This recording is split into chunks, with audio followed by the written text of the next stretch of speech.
Welcome to Anews. I'm Umar Taslim, and you're watching Turkey's Diplomacy.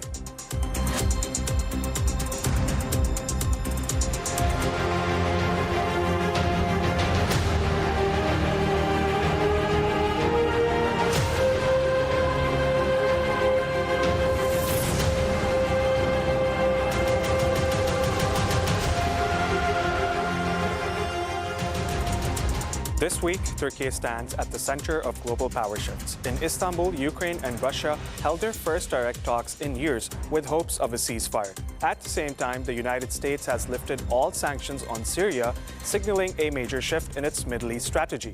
President Trump's regional tour brought massive investment deals and fresh controversy. And in Antalya, NATO foreign ministers met to discuss defense, Ukraine, and Turkey's growing strategic role.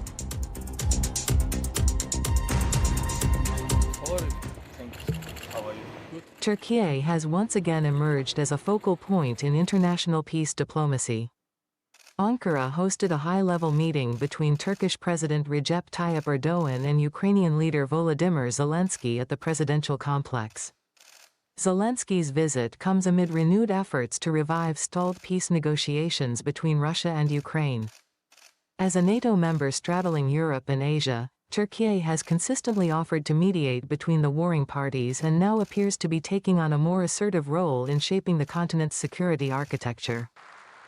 Dünyamız kabuk değiştirmekte, eski nizam çatırdamakta, coğrafyamızda ise merkezinde Türkiye'nin yer aldığı yepyeni bir denklem kurulmaktadır. The talks in Istanbul between Russian and Ukrainian representatives are being watched closely.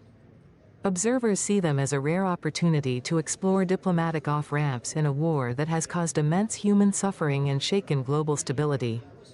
Experts point to the significance of Turkey's role, particularly as a country that maintains open lines with both sides. Türkiye kutup başı olarak yeni dönemde hak ettiği konuma hızla geliyor. Evet. Türkiye'nin ufku açılıyor. Moscow is expected to push for guarantees on Ukrainian neutrality and restrictions on NATO's eastward expansion, conditions rooted in the unfulfilled draft peace framework negotiated in Istanbul in an earlier phase of the conflict. With its strategic location and balanced diplomacy, Türkiye is positioning itself as a pillar of European security and a crucial facilitator in ending one of the deadliest wars in recent memory. Türkiye'nin yıldızı giderek daha çok parlıyor. Türkiye diplomaside, ekonomide, ticarette, turizmde ve diğer alanlarda artık unutmayın, yeni bir ligde mücadele ediyor. Welcome back. Joining me today on the program is Anews editor Mustafa Kocakanar. Mustafa, welcome to the program. Good morning, Umar.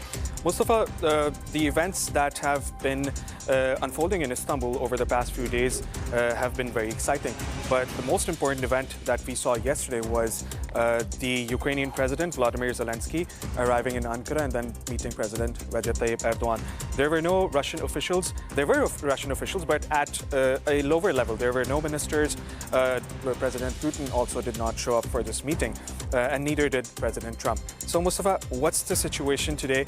I believe the American delegation and Turkish officials are involved in talks right now. They're trying to find a solution for the war in Ukraine. What's happening right now, Mustafa? But first, let's start with the meeting that was held yesterday at the Dolmabahce Palace.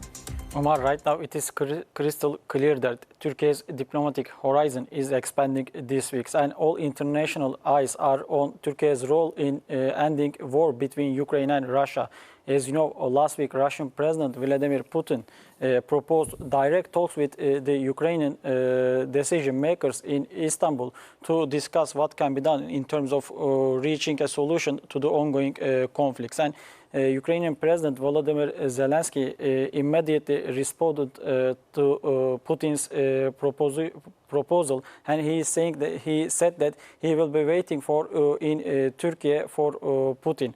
But yesterday, Volodymyr Zelensky paid an official visit to Turkey's capital, Ankara, to meet with his Turkish counterpart, Recep Tayyip Erdogan. And yesterday, Putin didn't show up in Istanbul to meet with his Ukrainian counterpart.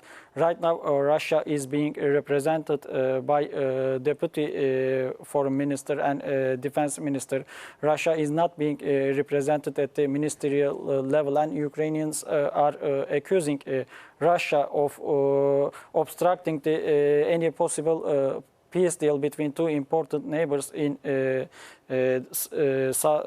Eastern Europe. Within this context, Turkey's diplomatic role is showing itself by hosting both Russian and Ukrainian delegations, and U.S. delegation is also in talks with the Turkish and Ukrainian delegations today, and it is clearly showing that Turkey has become the center of regional and global peace diplomacy in recent years. Turkey, as you know, since the very beginning of the crisis between Ukraine and Russia, has been offering to host talks between two warring sides in terms of putting an end to the war in the European continent. Within this context, Turkey is always calling for a balanced approach to the crisis to reach any possible ceasefire or truce deal between two warring sides and to halt the ongoing war in the region. I think this week's meetings among regional and international stakeholders will be a blueprint in terms of ending the war between Ukraine and Russia. Mustafa, Trump was also expected to come to Turkey, to Istanbul, to attend these talks, but he's not here. He has decided not to visit Turkey, and he's in the United Arab Emirates signing deals worth billions of dollars.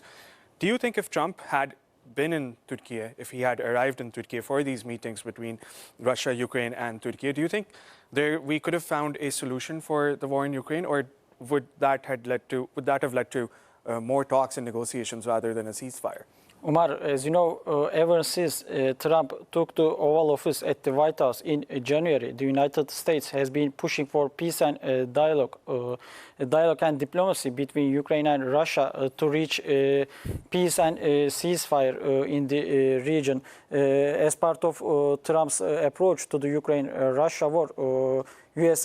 delegations met with both Ukrainian and Russian teams in Saudi Arabia, and they have been also contacting with each other in terms of normalizing the bilateral relationships between the United States and Russia. And as you know, Trump this week is paying an official visit to the Middle East, and he visited Saudi Arabia, Qatar, and the United Arab Emirates. And during his visit to these countries, Trump reiterated that if Putin shows up in Istanbul for peace talks, he would also go to Istanbul to participate in these peace talks. But as you know, Putin didn't come to Turkey to attend the peace talks between Russian and Ukrainian delegations.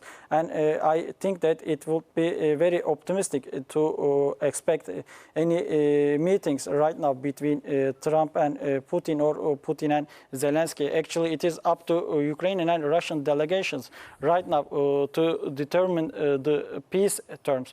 And then at the final stage, I think Putin, Trump, and Zelensky will meet each other to finalize the peace deal between Ukraine and Russia. And as you know, there were optimism among international security experts for this week's peace talks between Ukraine and Russia.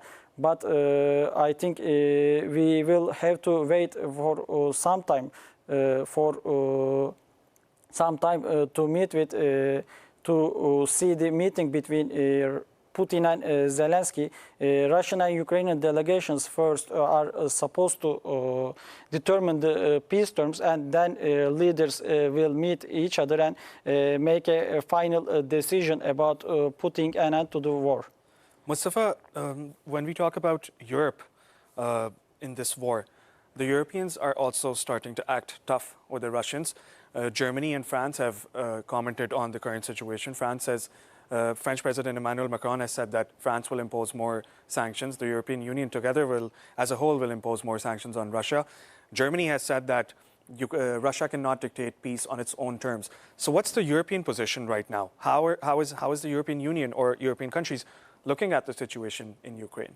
Umar, as you know, Ukraine and Ukrainian President Volodymyr Zelensky is seeking security guarantees from its Western allies. And last week, some important European leaders, including French President Emmanuel Macron, Germany's new Chancellor Friedrich Merz, and British Prime Minister Keir Starmer,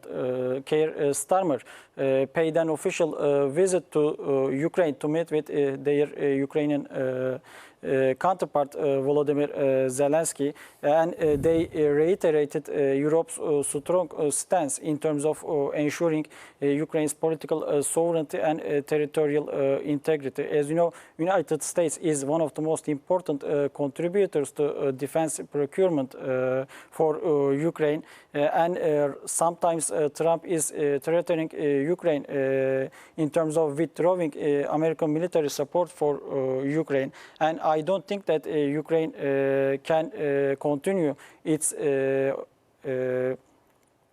defensive actions against Russia's aggression without strong support coming from the United States.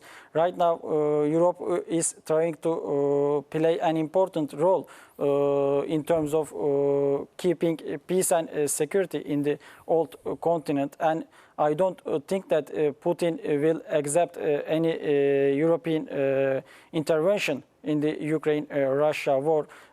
Putin is expecting some concrete steps from the United States about the ceasefire process between two warring sides. Yes, Europe is trying to be a peace broker between Ukraine and Russia, but on the other hand, the European side is always in favor of excluding Russia from the negotiating table. But on the other hand, Turkey is always calling for balanced approach to the war between Ukraine and Russia. Turkey is always saying that all warring sides should sit at the negotiating table if the international community wants to see long-standing peace and security in the Eastern Europe. Within this context, I think European leaders will be supposed to take Turkey's security concerns into the consideration if they want to see peace between Ukraine and Russia. Mustafa, let's talk about the reasons behind the lack of a ceasefire. For those who are watching us and for our audiences, what are the policies or what are the conditions that Ukraine has set forward? Russia says that it will not give up territory that it has captured, and Ukraine says that there should be a ceasefire in the first place in order for negotiations to begin. But this is unlikely because Putin has not arrived in Türkiye. Zelensky is here, but there's no Putin, neither is Trump. So tell me about the demands that both of these sides want. What are they looking for? How can we achieve a ceasefire at this point? Right now, there are many complex issues between Ukraine and Russia to deal with. First of all, as you said, Russia occupied some Ukrainian territories, and in 2014, Russia annexed Ukraine's one of the most important cities, Crimea. And since then, no one from the Western countries is recognizing the illegal annexation of Crimea by the Russian Federation. On the other hand, there are some important news reports coming from the United States, and they are saying that Trump is ready to recognize the illegal annexation of Crimea by Russia. But on the other hand, Ukraine is reiterating its strong determination to liberate Crimea from the Russian occupation. and Ukraine is also calling for Russian withdrawal from the other occupied territories. On the Russian side, Vladimir Putin and Foreign Minister Sergei Lavrov are always calling for the lifting of sanctions imposed by the Western countries on Russia. As you know, since the very beginning of the crisis between Ukraine and Russia in 2022, Western countries are imposing tough sanctions on Russia's political and economic facilities. Russia is calling for the lifting of sanctions. I think Russia also is determined not to give up its control over Crimea. And right now, Turkey is trying to facilitate and mediate diplomatic talks between Ukrainian and Russian delegations to find a common sense and common way to reach a ceasefire and a peace between Ukraine and Russia. I think that both the warring sides will be supposed to take Turkey's demands into the consideration, because Turkey has been enjoying close relationships with both Russia and Ukraine. Yes, Turkey is always reiterating and reaffirming its strong support for Ukraine's territorial integrity and political sovereignty. But on the other hand, Turkish President Recep Tayyip Erdogan has been also in contact with his Russian counterpart, Vladimir Putin. Both nations are enjoying close ties in all fields, ranging from politics and economy to military and trade. And these negotiations table set in Turkey's financial cultural capital, Istanbul, will pave the way for ceasefire deal and long-standing peace and stability in the Eastern Europe. So let's talk about the chief architect of these negotiations. That's Turkish President Recep Tayyip Erdogan. We've seen over the past few years, the first ceasefire talks that were held in 2022, Erdogan invited, leaders from all the countries that were involved, but those negotiations did not work out. But Erdogan, let's talk about his role as a mediator, as a negotiator, as an individual who pursues peace rather than animosity. Some of the few conflicts that he has mandated in the past, we can see for ourselves, the tensions between Azerbaijan and Armenia, the disputes between Somalia and Ethiopia. He has met leaders from Hamas in order to find a solution for Gaza. And apart from that, he held phone calls with both the Indian leaders and the Pakistani leaders last week, when we saw tensions were escalating between the two nuclear-armed neighbors. So tell me more about Erdogan's efforts and how he has brought both of these leaders to the negotiating table, even though we haven't held talks yet. But what we need to see is the effort that the Turkish side has put forward, right? Tell me about the Turkish government's efforts in order to, obtain a ceasefire between Ukraine and Russia. First of all, I can clearly say that Turkish President Recep Tayyip Erdogan is reiterating at every opportunity that there will be no losers in peace and there will be no winners at the war. And within this context, Turkey has been always calling for diplomacy and dialogue between Ukraine and Russia to find a way for reaching a ceasefire between two warring sides. Within this context, Turkish President Recep Tayyip Erdogan hosted Ukrainian President Volodymyr Zelensky in Turkey several times. He also paid an official visit to Russia to meet with his Russian counterpart Vladimir Putin. Turkey is always trying to facilitate or mediate diplomacy and dialogue between Ukraine and Russia to reach a long-standing ceasefire. And Turkey is trying to be a balancer between Ukraine and Russia. As you know, sometimes Western countries, including France and Germany, are eager to exclude Russia from the negotiating table. And sometimes under the Trump administration, the United States is eager to exclude Ukraine from the negotiating table. And Turkey is always calling for balanced approach to the ongoing conflicts between Ukraine and Russia. Within this context, I think Turkey will continue to take steps, inclusive steps, to mediate or facilitate talks between two warring sides. I think both the Ukrainian and Russian delegations are praising Turkey's peace efforts between them, and Turkey's peace efforts, I think, will yield positive results not only for the Ukraine and Russia, but also for the European security and stability. Mustafa, we must not forget that Recep Tayyip Erdogan was also involved in that phone call with President Trump, which resulted in the removal of sanctions from Syria. Now let's take a look at this news report on these talks in Istanbul, and we'll be right back.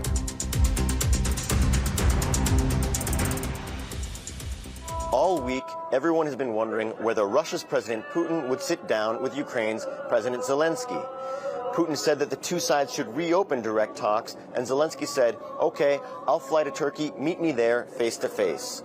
But on Thursday, the Kremlin confirmed Putin would not be going, and instead, both sides have delegations in Istanbul. It remains to be seen whether they will in fact meet, but also on Friday, U.S. Secretary of State Marco Rubio will be in town, and his exact role in any talks, if they do happen, remains unclear. Whether there is hope for real progress also remains to be seen. If you listen to Zelensky, he doesn't seem to think so. He has called the Russian delegation a sham, says it isn't empowered to make decisions, and that he was only sending his own delegation to Istanbul as a means to show the Trump administration that he and Ukraine are serious about finding lasting peace. Now, the head of the Russian delegation told reporters Thursday afternoon that they've been briefed by both Putin and the defense minister, and that they have all of the competencies and authority to hold these negotiations. Now, whether what Zelensky says about the Russian delegation is true or not, them meeting would still be momentous. The two sides have not met face-to-face in over 3 years.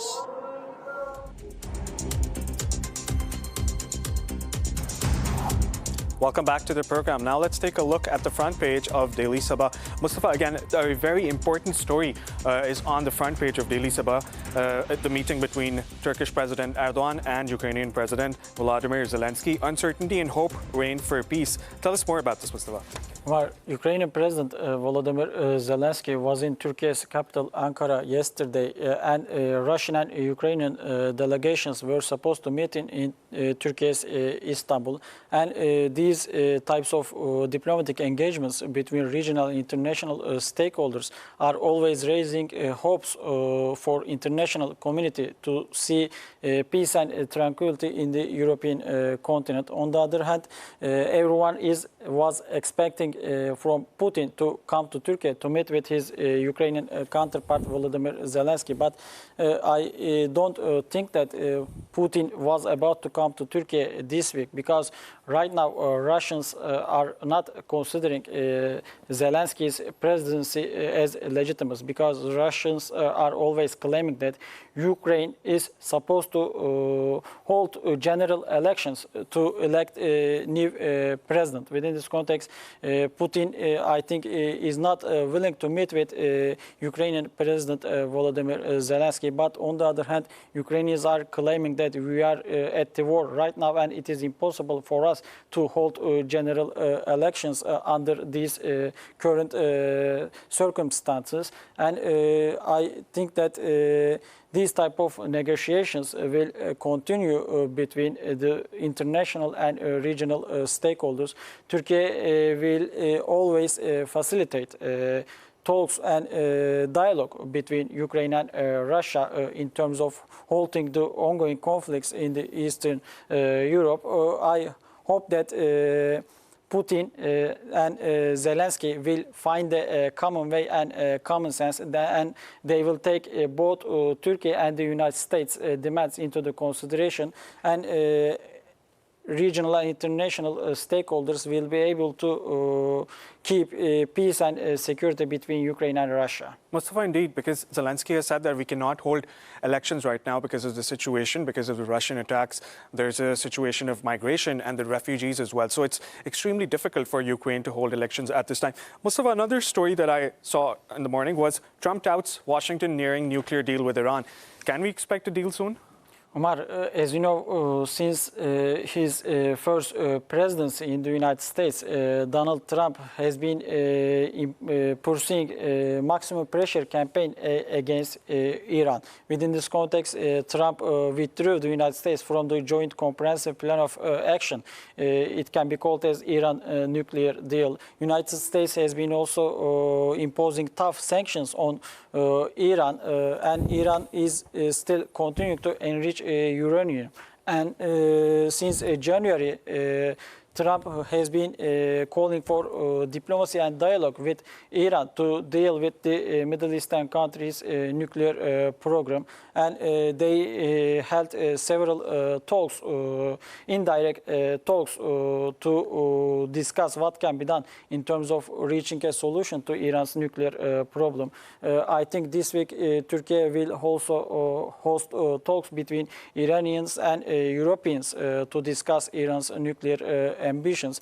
On the other hand, Trump is also threatening to use military force against Iran, but right now he is in favor of diplomacy and dialogue to make a deal about putting an end to Iran's nuclear program. I hope diplomacy and dialogue will yield positive results in terms of reaching any nuclear deal between the United States and Iran, because otherwise, if Israel will be able to convince the Trump administration to drop bombs into Iranian nuclear facilities, I think it will further escalate geopolitical tensions in the Middle East. Mustafa, also another interesting story right here that I want to point out is the tensions between India and Pakistan. Obviously, we know how these tensions began. There was an attack in the Indian-occupied Kashmir, but India started to blame Pakistan without any probes or investigation. Now here, India is saying that we want Pakistan's nuclear program to be monitored by the IAEA, which is something that Pakistan will definitely reject. And Pakistan instead has said that India needs to probe that incident. India needs to investigate because Pakistan is not behind the terrorism in the Indian-occupied Kashmir. Mustafa, the last story that I want to talk about is the removal of sanctions from Syria. People are saying it's too good to be true, is it? Omar, as you know, U.S. President Donald Trump visited Saudi Arabia this week, and there he announced his decision to lift sanctions on Syria. As you know, 2 weeks ago, Turkish President Recep Tayyip Erdogan held a phone conversation with his American counterpart Donald Trump to discuss the regional and international security challenges. And Syria issue was on the table between phone call, Trump-Erdogan phone call, and Trump announced that after his phone conversation with Recep Tayyip Erdogan and Saudi Arabia's Crown Prince Mohammed bin Salman, he decided to lift sanctions on Syria. On the other hand, on Wednesday, he also welcomed Syria's new president, Ahmed al-Shara, in Saudi Arabia's capital, Riyadh, and Mohammed bin Salman also participated in the meeting between Shara and Trump. Turkish President Recep Tayyip Erdogan also participated in this important meeting via video conference, and it is clearly showing that Turkey is increasing its geopolitical influence in Syria, and Turkish leadership is able to convince the United States to lift sanctions on Syria. I think lifting of sanctions on Syria will help new Syrian rulers reconstruct and rebuild the war-torn country. Mustafa, also we should be monitoring Daily Sabah in the next few days because we can get a lot of stories, even domestically as well. There's a terror-free Türkiye initiative. We'll get more developments on that. The talks that are unfolding between Turkish and American officials in Istanbul today, we're going to discuss that as well. And also what is going to happen what is going to result from the NATO foreign ministers meeting. We can also take a look at that in the upcoming days. Obviously, there's the budget issue between NATO, the defense spending. All of these things will be discussed in the next few days. Now, let's take a look at this news report, and we'll be right back.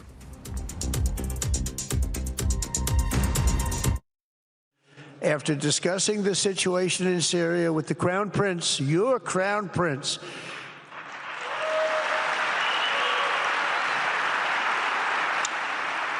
and also with President Erdogan of Turkey, who called me the other day and asked for a very similar thing, among others, and friends of mine, people that I have a lot of respect for in the Middle East, I will be ordering the cessation of sanctions against Syria in order to give them a chance at greatness. In a major U.S. policy shift, President Donald Trump said on Tuesday he would order the lifting of sanctions on Syria at the behest of Saudi Arabia's crown prince. Trump made the surprise announcement at the start of a tour of Gulf Arab states that began in Saudi Arabia. A sanctions reprieve would be a huge boost for Syria's president, Ahmed al-Sharaa, who was looking to stabilize a country shattered by more than a decade of civil war. Likewise, in Syria, which has seen so much misery and death, there is a new government that will hopefully succeed in stabilizing the country and keeping peace. That's what we want to see in Syria. They've had their share of travesty, war, killing, many years. That's why my administration has already taken the first steps toward restoring normal relations between the United States and Syria for the first time in more than a decade. Trump's announcement comes despite Israel's deep suspicion of Sharaa's administration. The U.S. imposed sanctions during Bashar al-Assad's rule. The sanctions cut Syria off from the global financial system and deterred foreign investment and trade, hampering efforts to rebuild from the war. The United Nations, which has been pushing countries to lift sanctions on Syria, welcomed the move. It was important for us to see relief on sanctions on Syria, to help the reconstruction of Syria, to help the Syrian people recover from more than a decade of conflict, a decade of underinvestment. And we continue to support the reconstruction, whether it's physical or psychological, of Syria, for it to be a country where all Syrians of all faiths, of all ethnicities and minorities feel safe and represented. Welcome back to the program. Mustafa, let's discuss President Trump's visit to the Middle East, a very interesting trip to Saudi Arabia, Qatar, and the United Arab Emirates. Let's start with Saudi Arabia first, Mustafa. The most important deal that I am seeing being signed between both of these sides is the $142 billion arms deal. Now, this is a huge deal and something which is going to be very effective for Saudi Vision 2030. But that's not it, Mustafa. There have been AI deals. Their agenda was focused on economic deals, investments, partnerships, defense. But the most important thing was the lifting of sanctions from Syria. Mustafa, if I ask you, how are you viewing Trump's trip to the Middle East? What is the importance of this trip, and how will the United States and Gulf countries enhance cooperation while Palestinians are being killed in the occupied Gaza Strip? Well, first of all, I can say that geopolitical paradigms are rapidly shifting in the Middle East in recent times. And within this context, United States is trying to expand its bilateral or multilateral cooperation with the Gulf countries. And Trump this week paid an official visit to Saudi Arabia, Qatar, and the United Arab Emirates. They signed several agreements with these three important Gulf countries, and it is clearly showing that the United States is strengthening its military cooperation with Saudi Arabia, Qatar, and United Arab Emirates.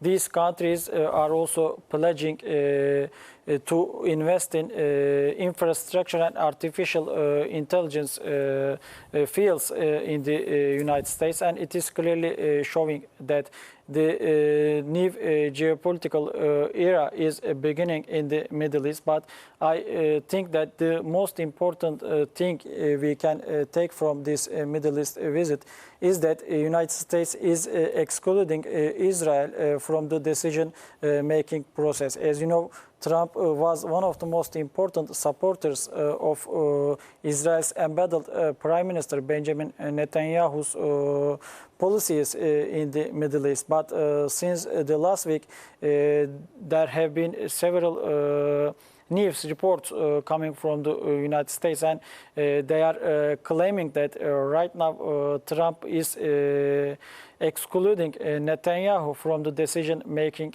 process.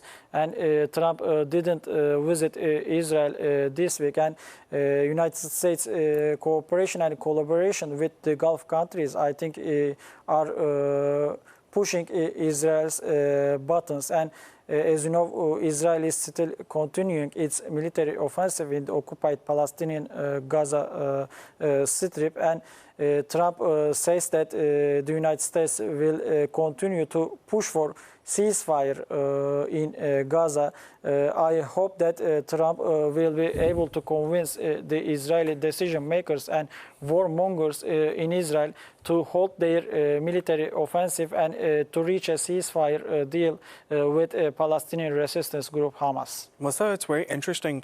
You said that there are reports that maybe Trump is sidelining Prime Minister Benjamin Netanyahu because we can see in the last few days the U.S.-Israeli hostage who was with Hamas, he was released, and the Trump administration held direct talks with Hamas, and Israel was not involved.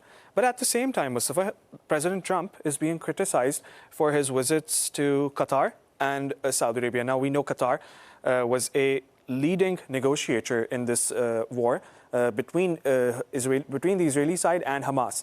So they're criticizing President Trump. They're saying that you did not discuss Gaza, you did not discuss the future of the Palestinians, and you instead focused on business deals and investments. So, and even Trump has said that the deals signed with these three countries could amount to $10 trillion over the next few years. So how are you looking at that, Mustafa? We're nearing the end of our program. So explain to me briefly, Mustafa, how are you looking at Trump's visit to the Middle East when we see that they can sign deals worth billions of dollars, but then on the other hand, humanitarian aid trucks are not being able to enter Gaza? How is that possible that you can make these decisions, but at the same time, when the Palestinians are suffering, there's no action for them?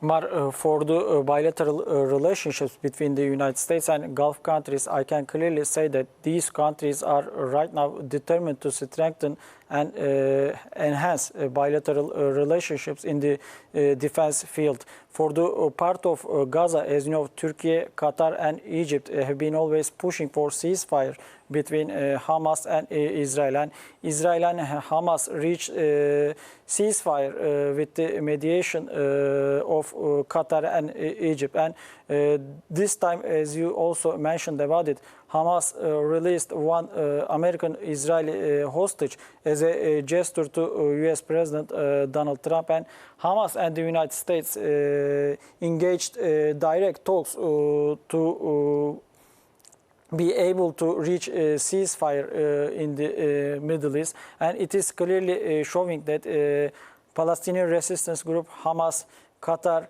Egypt, Turkey and the United States are in favor of diplomacy and dialogue to put an end to the ongoing Israeli offensive in the region. But right now, Israeli decision makers are hesitating to hold talks with both regional and international stakeholders and Palestinian resistance group Hamas. They are still insisting on their military offensive in the occupied Palestinian territories. They are still targeting Palestinians living in the West Bank. And right now, Palestinians are commemorating the Nakba Day or catastrophe.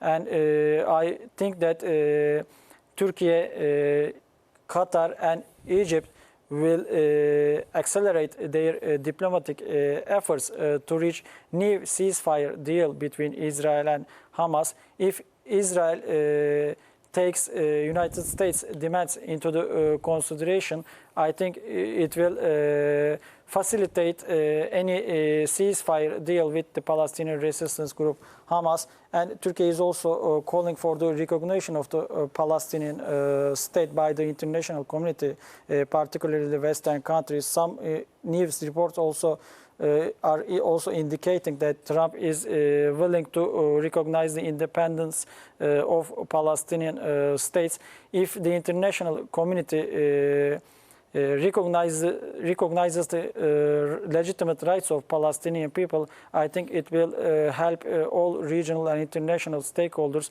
bring long-lasting peace and stability to the Middle East. Mustafa, also, like you said, Trump might recognize Palestine.